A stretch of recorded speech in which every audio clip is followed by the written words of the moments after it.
қаншама амалымыз біреулер үшін кеткен ғой біздің. Намазда сәл ойыңыз басқа жаққа кетіп қалды ма, болды, ғафлетке түсіп қалдыңыз. Дұға жасап атқан нәрсеңіз ойланбай қалдыңыз ба, ғафлетке түсіп қалдыңыз. Ықылас кетіп қалды ма, болды ғой, ғафлетке түсіп қалдыңыз. Өйткені жігіттер естеріңізде болсын, кейде енді бір балам үшін қош көңілі ғой деп бірдеңе ойыншық апарасың ғой.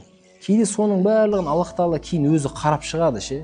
Кім не үшін істелген? Мынау қатын үшін істелген, мынау бала үшін істелген, мынау немере үшін істелген, мынау көршіні үшін, мынау құданың көңілі үшін істелген, мынау досыңның көңілі үшін істелген, мынау ғашық болған қызың үшін істелген. Бірақ бір тірлік Алла үшін емес та. Алла Тағала қарай дегенде мынаны анау үшін істегенсің, мынаны содан ал, мынаны үшін істегенсің, содан ал. Мынаны мынау үшін істегенсің, содан ал. Болды. Мынау мен үшін істепсің енді. Мынаның сауабын өзім беремін дейді. Ал мыналарды менің шаруам, мен қатысым жоқ болған дейді.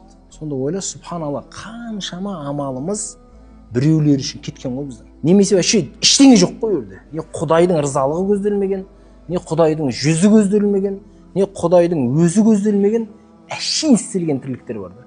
Олай шаршап жүрген адамдар миллиард жер бетінде. Амарсам айтады ғой, үсті басы шаршаңқы, сондай бір адамдар келеді дейді. Аллахтың алдына. Өте көп еңбек қылған, болдырып келген сондай адамдар болады. Бірақ Алла қараса ішінде ол үшін істелген ештеңе жоқ.